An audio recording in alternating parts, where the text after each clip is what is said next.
Neuralink, Synchrone, Precision Neuroscience, vous avez sûrement vu ces noms partout. Les puces dans le cerveau, ça sonne comme de la science-fiction, mais ce n'est plus le cas. On est en 2026 et des humains ont déjà des implants cérébraux fonctionnels. On nous vend un futur incroyable, rendre la vue aux aveugles, faire remarcher les paralysés et même un jour fusionner avec l'intelligence artificielle. C'est la promesse officielle, la vitrine marketing. Mais j'ai passé des semaines à éplucher les rapports scientifiques, les documents internes et les témoignages d'experts, et je peux vous dire une chose, il y a une face cachée, une vérité que ces entreprises préfèrent garder sous silence. Et c'est cette vérité que nous allons explorer ensemble aujourd'hui. Pour commencer, il faut comprendre comment ça marche. En gros, imaginez votre cerveau comme une ville immense avec des milliards de routes électriques, ce sont vos neurones. Quand vous pensez bouger ou ressentez quelque chose, c'est comme un flux de circulation électrique.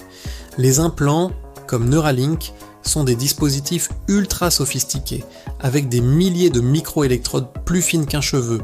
Ils sont insérés directement dans le cerveau pour écouter cette circulation et parfois pour y envoyer leurs propres signaux. C'est comme installer des capteurs et des feux de signalisation sur toutes les routes de la ville. Sur le papier, le potentiel est immense. Pour une personne paralysée, l'implant peut lire l'intention de bouger un bras et envoyer cette commande directement à une prothèse ou même à ses propres muscles.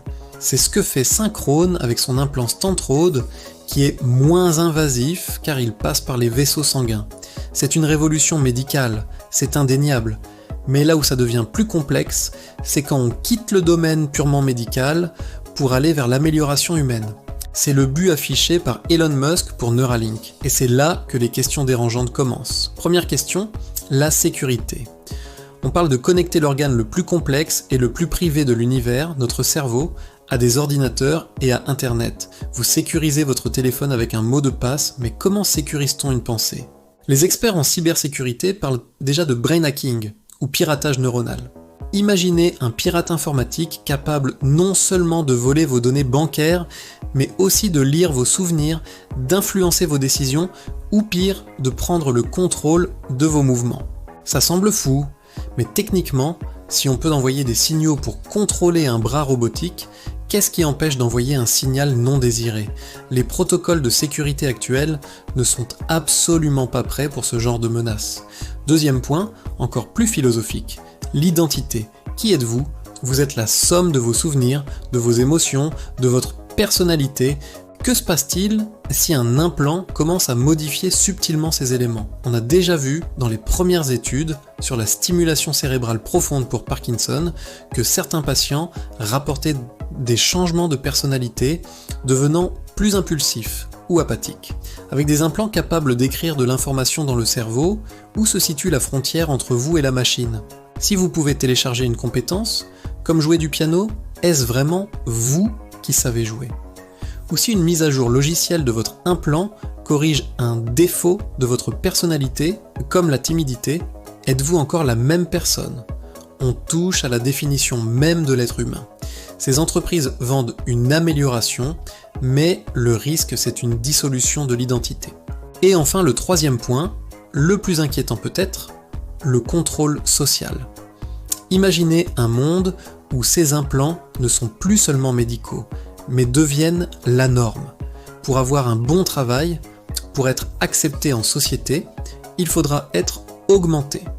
Cela créerait une fracture sociale sans précédent, non plus basée sur l'argent ou l'éducation, mais sur la biologie même. D'un côté, les améliorés avec des capacités cognitives décuplées, et de l'autre, les naturels considérés comme obsolètes. Et qui contrôle la technologie ? Les entreprises qui la fabriquent. Elles pourraient littéralement décider des capacités de demain, influencer les émotions de masse ou même, dans un scénario extrême, débrancher les individus qui ne suivent pas les règles. C'est donner un pouvoir sans précédent à une poignée d'acteurs privés dont le but premier reste, ne l'oublions pas, le profit. Alors, faut-il tout rejeter en bloc ? Non, bien sûr que non. Le potentiel médical est extraordinaire et porteur d'un espoir immense pour des millions de personnes. Mais il est urgent d'avoir un débat public, transparent et honnête sur toutes ces questions. Ces décisions ne peuvent pas être laissées aux seuls ingénieurs. et PDG de la Silicon Valley. La question n'est pas « pouvons-nous le faire ?» car la réponse est de plus en plus oui. La vraie question est « devons-nous le faire ?» Et si oui, comment?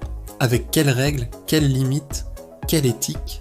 La technologie avance à une vitesse folle, bien plus vite que notre capacité à en comprendre toutes les conséquences.